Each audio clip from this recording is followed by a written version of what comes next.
Verdes e outras pautas importantes também no Congresso Nacional. Quem está aqui no estúdio para comentar isso com a gente é o nosso repórter Leandro de Souza. Leandro, seja bem-vindo, boa tarde para você. Avança ou não avança essa pauta verde, hein, amigo? Agora, depois das eleições. Boa tarde. Boa tarde para você, Tiago. Olha, Tiago, tem tudo para avançar, viu? Desde que, claro, algumas situações elas se ajustem, né? Ou seja, com o andar da carruagem a gente vai ver exatamente como ficou essa questão da articulação política, tem algumas coisas a serem cumpridas, mas a pauta verde está na prioridade tanto do Congresso Nacional quanto do Executivo, ou seja, do governo. Isso, inclusive, foi expressado pelo ministro das Relações Institucionais, o Alexandre Padilha, hoje pela manhã, quando ele deixou a tradicional reunião que é feita pelo grupo de governo, né, do presidente Lula, que inclui os principais articuladores políticos, os ministros da articulação, mais os líderes do governo no Congresso Nacional. E um dos projetos que foi citado aí como sendo prioritário é exatamente o crédito de carbono. Tem uma discussão que está sendo feita nesse momento entre o deputado Aliel Machado e a senadora Leila Barros para tentar afinar o texto, Tiago, porque você sabe que o texto do Senado ele foi rejeitado na Câmara dos Deputados.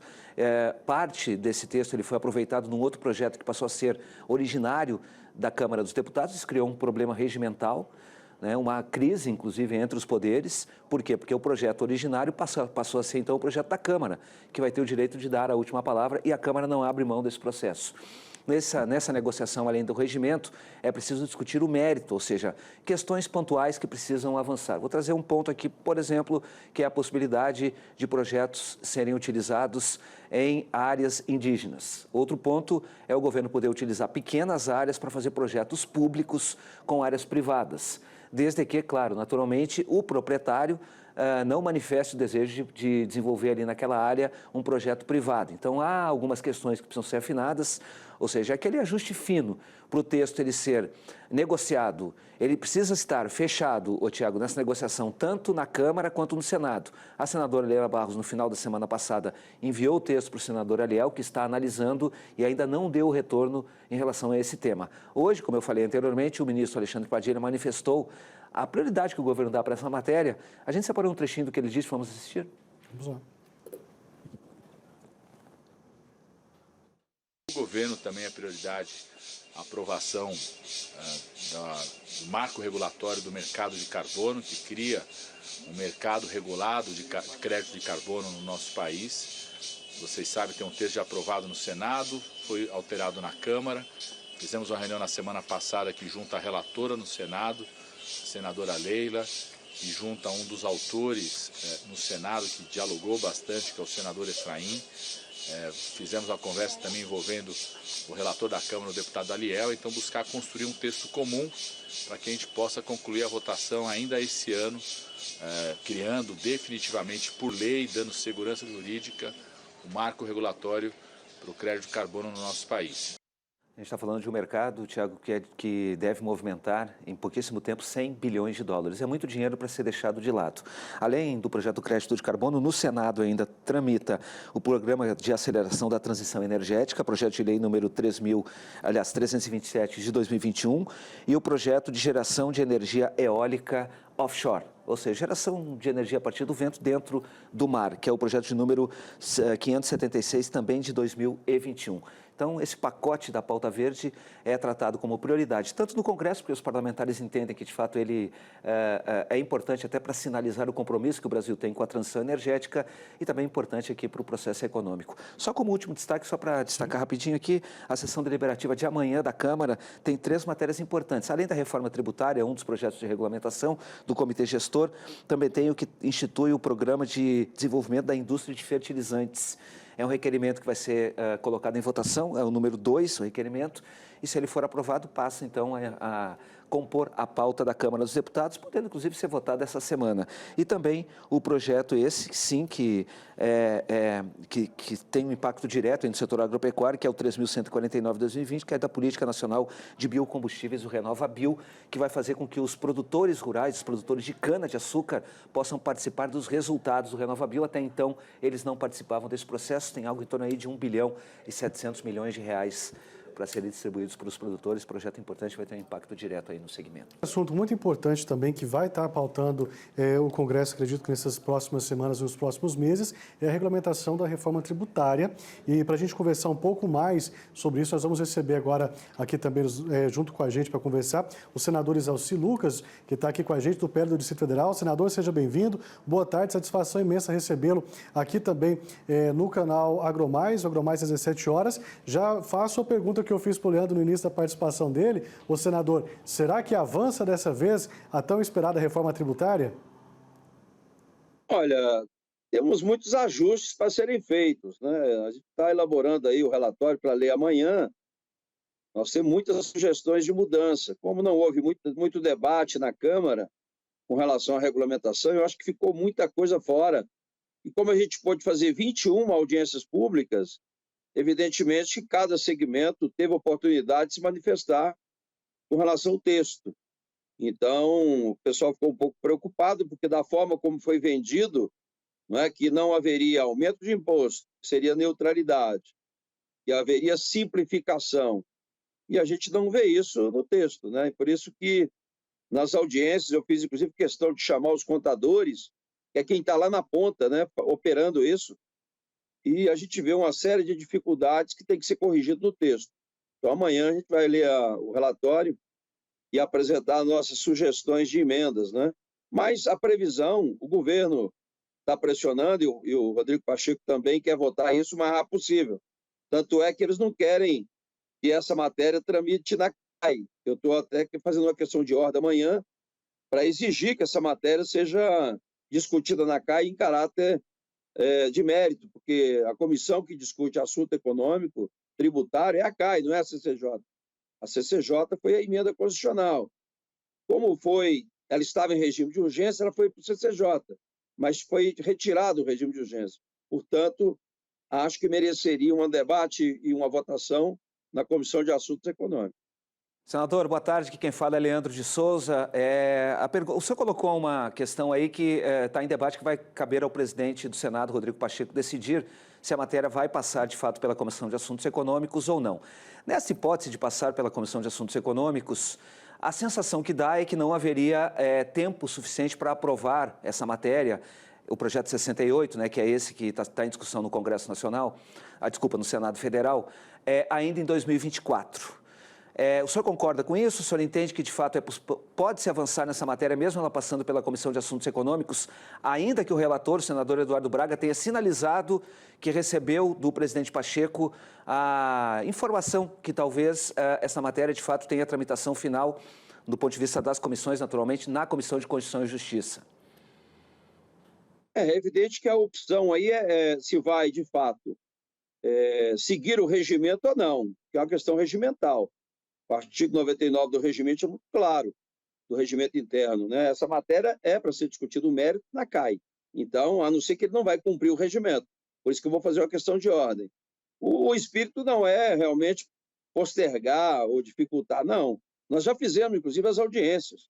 Foram 21 audiências públicas e, mesmo assim, nas quintas-feiras, eu atendi centenas de segmentos que não foram para audiência.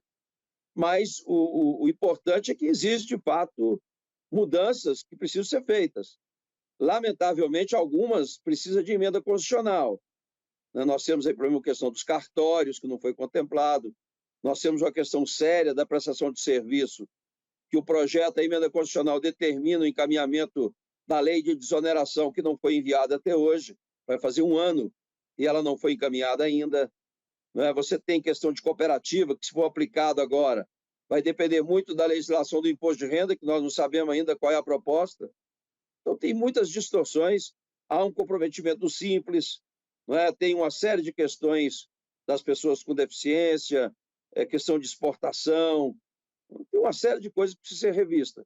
O objetivo é que a CAI, aproveitando as audiências e as emendas apresentadas, teria um relatório, poderia até ser o Eduardo também, não tem nenhuma restrição que ele seja também o relator na CAI, mas aprovado na CAI vai para a CCJ, que tem uma função diferente da CAI, mas pelo presidente Rodrigo, ele já queria que já tivesse sido votado no plenário, como fizeram na Câmara.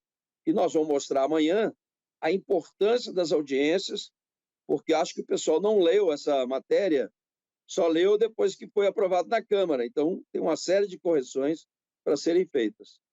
Senador, duas questões. A primeira é mudando o texto no Senado sem que haja, digamos assim, um acordo na Câmara dos Deputados, como o próprio relator, senador Eduardo Braga, falou. É muito pouco provável que esta matéria ela tenha uma aprovação rápida. Muito provavelmente ela seria modificada na Câmara dos Deputados. Por outro lado, também há uma expectativa de que... há uma definição que a alíquota de referência, a alíquota do IVA, não pode passar de 26,5%. Segundo os estudos apresentados pelo Ministério da Fazenda, o texto que saiu da Câmara já eleva para mais de 27,5%. Como contemplar os segmentos, como o senhor tem falado aí, que vão ter um impacto da carga tributária sobre a sua atividade e, ao mesmo tempo, manter equilibrada aí esta alíquota de referência em 26,5%, já que novos regimes especiais, por exemplo, muito provavelmente serão refutados pela equipe econômica? Bem, é evidente que a Câmara pode, inclusive, ignorar totalmente as nossas propostas, né, de mudança. Agora, a gente pediu nas audiências, e foi por isso que nós contemplamos muitas medidas no relatório, que apresentasse o texto do Senado a proposta de mudança e uma justificativa muito óbvia, muito didática, para os senadores entenderem a importância da mudança.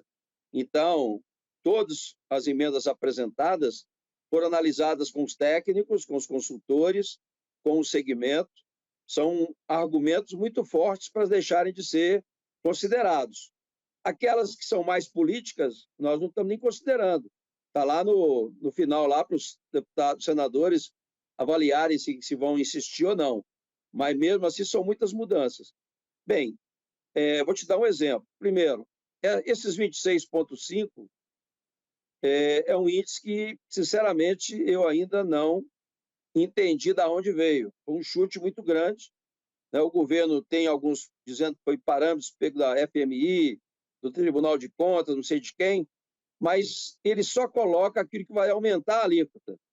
Numa audiência pública, por exemplo, e a gente sabe disso, que o índice de sonegação é muito grande, e essa reforma implantada, a redução praticamente reduz a zero a sonegação, porque só vai poder se creditar se tiver pago. Ora, se tiver pago, não tem sonegação. Então, o estudo que foi feito, há uma análise de 27%, que é a redução da sonegação. Ora, se vai reduzir 27%, é evidente que na taxa de referência você também tem que reduzir 1/4 no mínimo. Então, se é 26, vamos tirar aí, né, um quarto disso, e aí reduz bastante, né, pelo menos para 18% essa taxa aí. Então, tem várias coisas, a tributação dos BETs também não levaram em consideração. Então, ele só leva em consideração quando você fala em incluir algum segmento, mas eles não falam da redução da alíquota quando vai reduzir a sonegação, por exemplo. Então, exemplos, por exemplo, coisas aqui. O deficiente. Hoje você tem um incentivo de carro até R$200 mil. A reforma agora veio de 70. Não tem nenhum carro no Brasil de R$70 mil que cabe uma cadeira de roda no porta-mala. Segundo, só é dado o incentivo para os carros que têm transformação, mudança.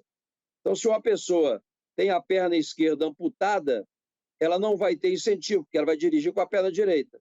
Agora, se ela tiver a perna direita amputada, ela vai ter um incentivo, porque vai ter que fazer uma adaptação no carro. E as pessoas paraplégicas que não precisa de alguém para dirigir outro carro. Então, tem uma série de coisas que é muito óbvio que tem que mudar, né? Exportação, tem vários exemplos aqui de cada coisa que eu vou apresentar amanhã, são argumentos muito técnicos e também que dá para convencer qualquer um de que precisa fazer alteração.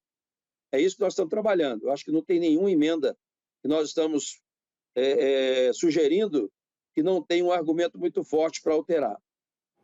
O senador, o senhor colocou para a gente aqui que foram realizadas 21 audiências públicas. O senhor acredita que precisava de mais, ouvir mais outros setores para colocar aí o que eles esperam, o que eles anseiam de uma reforma tão importante como essa? E principalmente quando a gente trata dessa questão de porcentagem de IVA, chegando aí a um valor específico de 26,5%, tirando 4%, como o senhor colocou, chegando até 18%, talvez ficaria mais equilibrado. Isso também deveria ser debatido com essas pessoas da sociedade de um modo geral e depois ser apresentado no parlamento? O senhor acredita que precisaria de mais tempo para isso?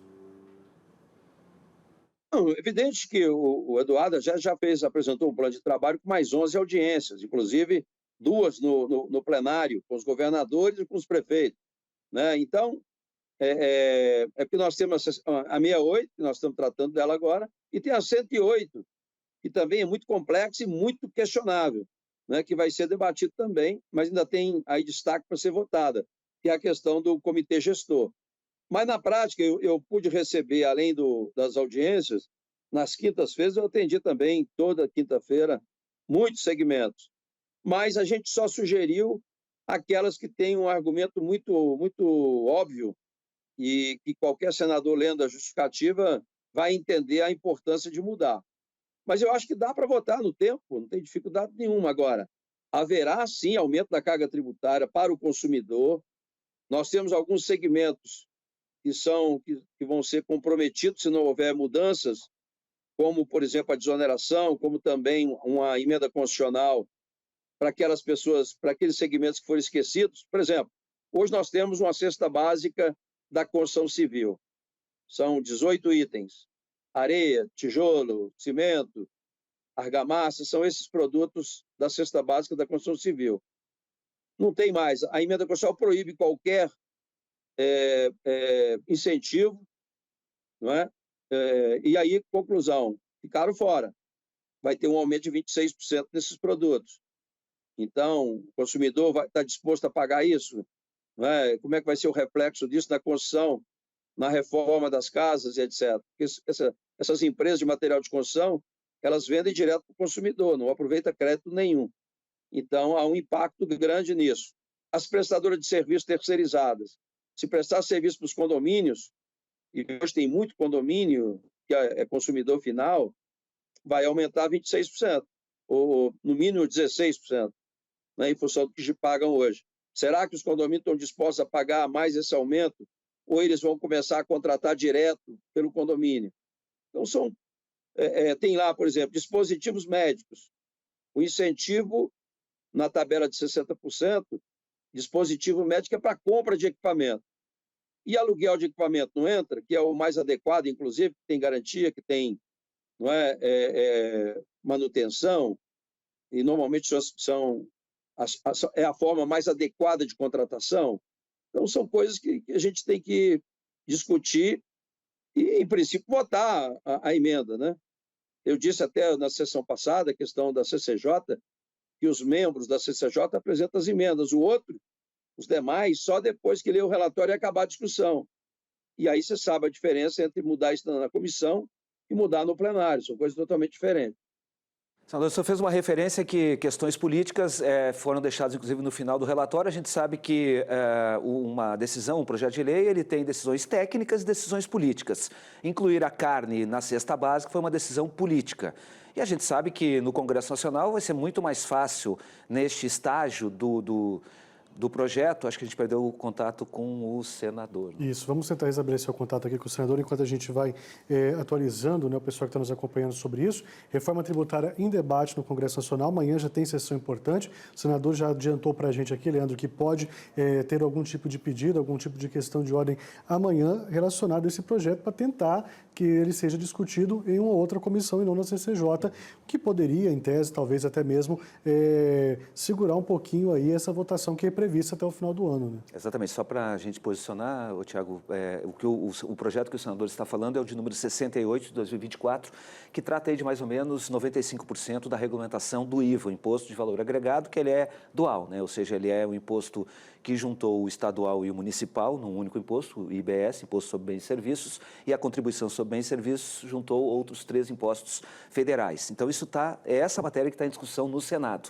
Outra que está pautada para amanhã na Câmara Câmara dos Deputados é a conclusão da votação do projeto de lei complementar número 108. Ele trata do comitê gestor que vai, na verdade, administrar os recursos que são captados por esse imposto que eu falei, esses dois que foram unificados, o imposto estadual e o imposto municipal. Então, são dois projetos de lei. Concluindo a votação desse amanhã, esse também segue para o Senado Federal. E ali também o senador Eduardo Braga já deixou claro que é preciso fazer um ajuste fino, porque esse projeto, ainda que ele trate apenas de 5%, ele também tem interferência, ele também tem correlação com a matéria anterior, entendeu, Tiago? Então, é importante que haja, sim, um ajuste fino entre as duas matérias. Me parece que já voltou o contato com o senhor. Sim, vamos recebê-lo aqui de novo. O senador Poliano estava fazendo aqui uma última pergunta para o senhor, só para a gente poder despedir, por favor. Então, só para concluir, senador, eu falava que a decisão que é técnica, a decisão que é política. A decisão política foi uma delas, incluir a carne na cesta básica. O senhor entende que há espaço para retirar esse produto ou esses que foram contemplados na Câmara dos Deputados, ou seja, deixá-lo de dar um regime especial para eles? E aí vem uma complementação da pergunta, que é, segundo o ministro da Fazenda, Fernando Haddad, tem manifestado isso, quanto mais regimes especiais tiverem, maior vai ser a alíquota. Então, o que ele defende, na verdade, é que não haja regime especial nenhum. Como é que o senhor vê essa posição e como que o senhor enxerga essa questão da decisão política? É porque na cabeça dele é os 26,5 que o governo está dizendo que já foi para 27, 28, e não é verdade. Né? Há controvérsia com relação ao índice. E eles não têm esses números para mostrar assim, de uma forma didática, clara, para as pessoas entenderem. Eu que sou contador, não entendi ainda, imagina, não é, quem não tem a familiaridade com o assunto. Mas, de qualquer forma, acho que não tem ambiente para tirar nada, no sentido assim, dos benefícios que foram feitos na Câmara. Né? A tendência aqui é incluir algumas coisas a mais, como essas que eu estou dizendo, que são óbvias. Né? Como é que você, por exemplo,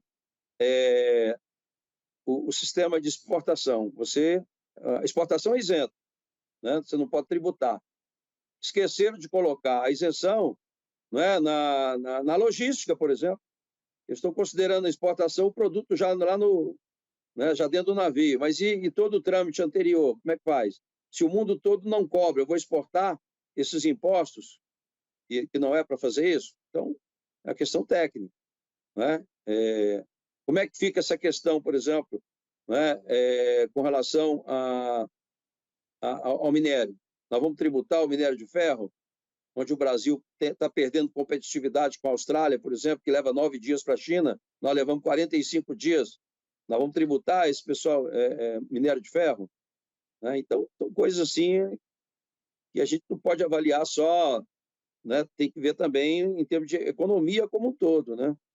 Então, por exemplo, cooperativa, né? Eu fui discutir com eles essa questão da Unimed, por exemplo, que é uma empresa diferenciada, plano de saúde.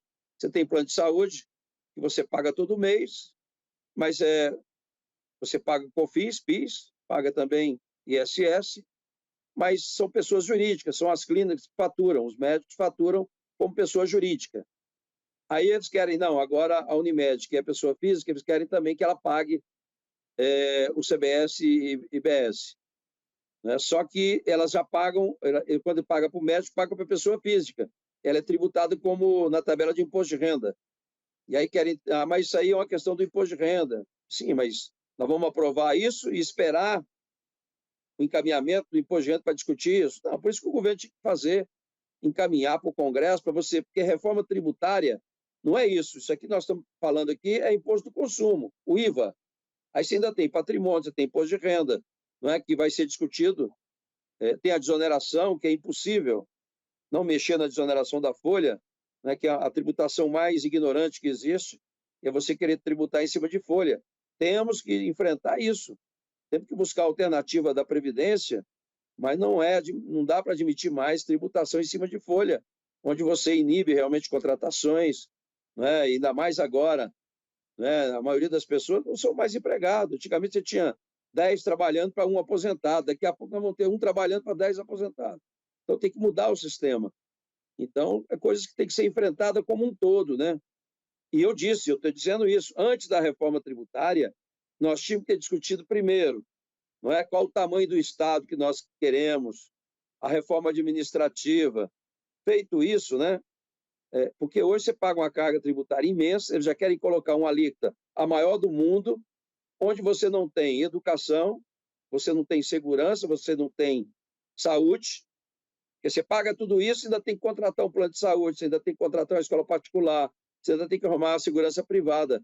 Então, cara, é um negócio que não dá para brincar, né? Não dá para pensar ficar aumentando imposto, aumentando, e não dar uma contrapartida de volta aí para a sociedade, né? Tá certo, e nós vamos seguir acompanhando tudo isso de perto, senador. Agradeço muito a sua participação aqui com a gente mais uma vez, gentilmente nos atendendo. Bom trabalho aí ao longo dessa semana. A gente volta a conversar por aqui quando tivermos aí o resultado dessas votações importantes para todos os brasileiros. Mais uma vez, obrigado, até a próxima.